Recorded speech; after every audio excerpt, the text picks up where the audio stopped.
Hey, what's up? This is the first post of the Bacon Project. What is the Bacon Project? Bacon, by the way, is a very yummy, delicious meat. Usually comes from swine. The truest form of it comes from swine. And I'm sorry to all you vegans, vegetarians out there, but there are just some things that you cannot reproduce. I don't care how much engineering or GMOs you put into it, you just cannot reproduce the taste and the genuineness of pure, crispy bacon. Yum. But actually, this is not necessarily named after Bacon the meat. This is actually more Sir Francis Bacon, and in this misattributed quote, which is, "There is no knowledge which is not power." Our goal in this channel is going to be to explore the world of thought. Freedom of speech, baby. Yee-hoo! Yeah, all right. So what do we have here? And I'm actually thinking about liberals these days, those social justice warriors, the people who are out there, and they sit there and they're like, "Oh no, Trump has been president. Oh no, Trump is the president. We have to riot. We have to declare martial law. We can't have Trump as our president. No, no Trump presidency. We must do all we can to destroy before he can destroy our country." Come on, guys, come on. Let's really think about this for a moment here. Trump is our president for the next 4 years. And yes, a lot of people on the right are expecting someone to do something stupid and make an attempt on Trump's life. Now, hashtag pray for Trump, hashtag. You know, he is right now our commander-in-chief. He is El Presidente. He is going to build the wall. He is going to make America great again. All that other good stuff, right? But what does this really mean? What are we really looking at for the next 4 years of a Trump presidency? Well, that entirely depends on you guys. You guys, yes, you little social justice warriors, people who want to we can't accept this presidency. We're women. We have to go around topless because toplessness shows that we're sexually empowered. Meanwhile, the perverts are sitting in the corner. This is better than what was on Spice Channel last night. Ooh. But you ever notice something, though? You ever notice that a lot of women out there do not look happy? A lot of these feminists, look at any of these pictures of the marches, and they do not look happy. They look angry. They look like, "Why am I doing this? I've been cursed to be a woman." It's a beautiful thing being a woman. Don't get me wrong. Don't get me wrong. It's beautiful being a woman. But the thing is that there's societies of the past have always cherished women. If you think about it, the whole idea of the patriarchy, whatever, is basically that the men were protectors of the women.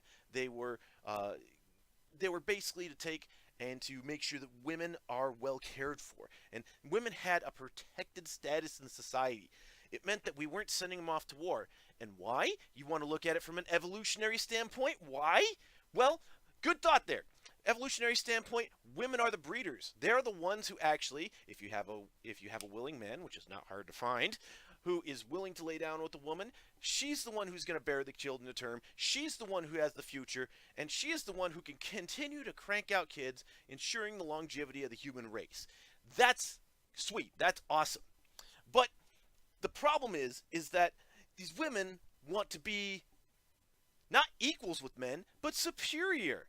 They want to have that protected class, but at the same point in time, they also want to have all the rights and everything of men, but not the responsibility. Did you hear about the chica who decided she was going to go into the military? She got drafted, she was supposed to go active, and then she's like, oh no, I can't be. And then she's AWOL the next day. It's like, pfft, there you go.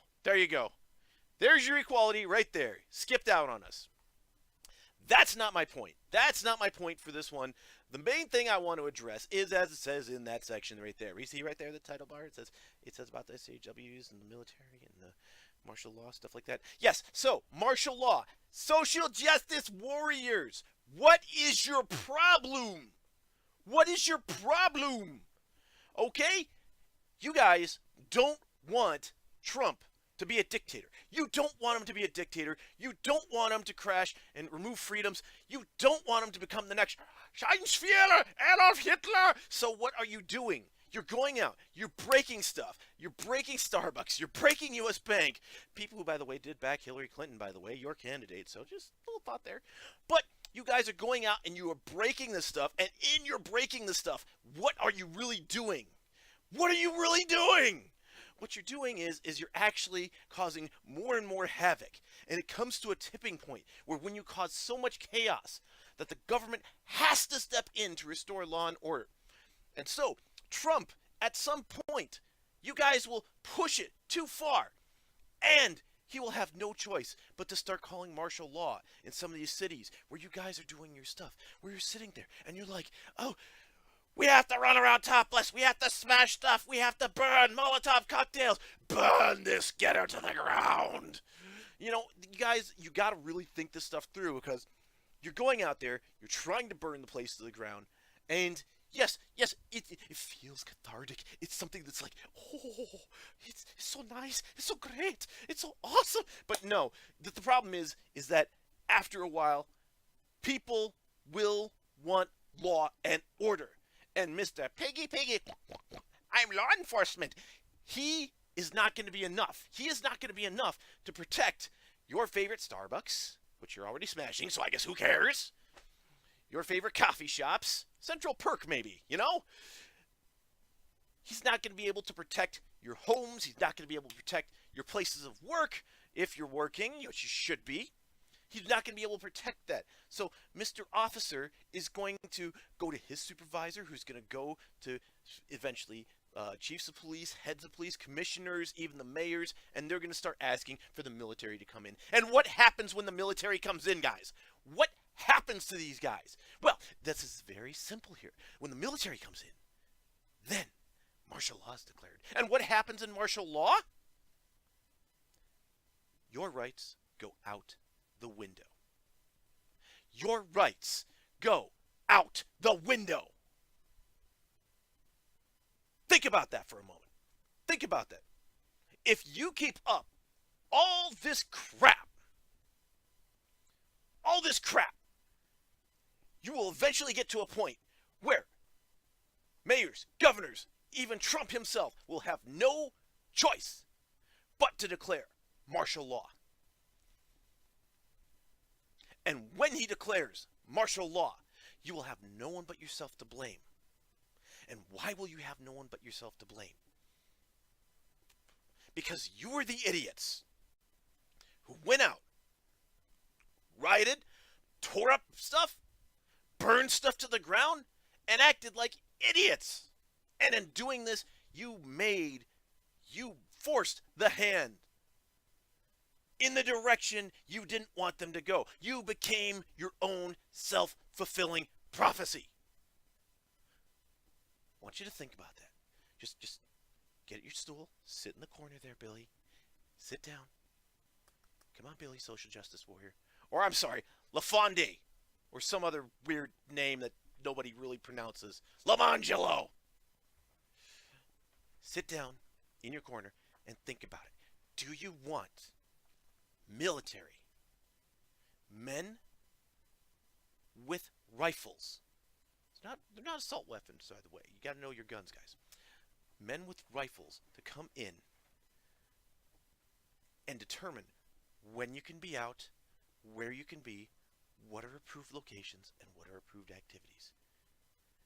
Your First and Second Amendment goes out the door, and the military doesn't care. They will be there to establish peace. And once you hit the tipping point, yes, I'm going to sound like a mad rant here, but once you hit the tipping point where you have martial law, what you get is not pretty. Because there are three wells from which humanity drinks and is never satisfied. There's the well of power, the well of wealth, and the well of pleasure. And believe me, if you are under tyranny, tyranny does not end until it is forcefully ended.